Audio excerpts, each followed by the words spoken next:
Located around 5 kilometres from Neuchâtel in the French-speaking west region of Switzerland, Felco is perhaps the world's leading brand name for garden secateurs, certainly Europe's.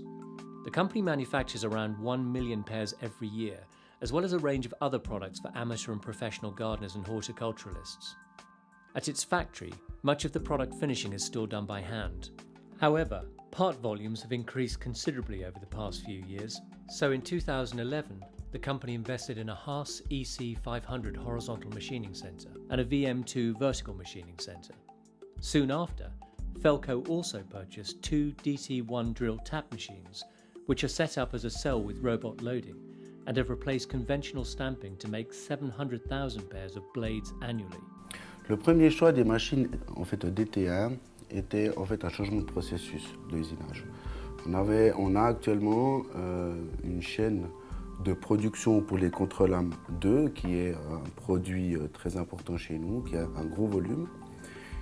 Aussi avec une base de machine qui a été étudiée et conçue par Felco, il y a environ entre 15 et 20 ans. Et actuellement, notre idée était de changer complètement ce processus. Non plus de étamper, mais de usiner les pièces. De ce côté-là, sur le marché mondial de la machine-outil, on voulait une machine avec des déplacements rapides et des changements d'outils rapides.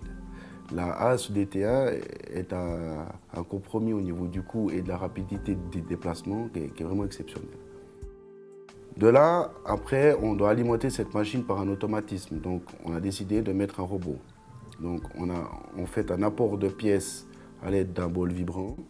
Et après, en fait, c'est un robot avec une caméra qui amène à chaque DT1 la pièce dans le bon sens sur le posage.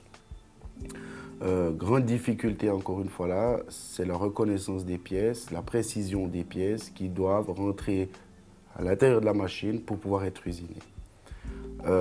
Donc on a 2 DT1 qui sont reliés par 2 robots. Pourquoi? Parce qu'on a une telle cadence de production qui doit être élevée. Nous avons décidé de diviser les opérations par 2. Donc on a en fait cette pièce ici, on a le premier côté et le deuxième côté de la pièce. Le premier côté est usiné sur une machine, le robot récupère et amène ça à la deuxième machine. C'est un deuxième robot qui va usiner le deuxième côté. Donc on a vraiment ce type de pièce qui est le gros volume annuel de notre production. Donc on a 2 DT1 sur la première machine. Donc ça c'est en fait l'arrivée de la pièce. Donc ici on fraise, ici l'essuie-sève on appelle ça, nous, ce qui permet quand on coupe le bois que ça évite que ça colle.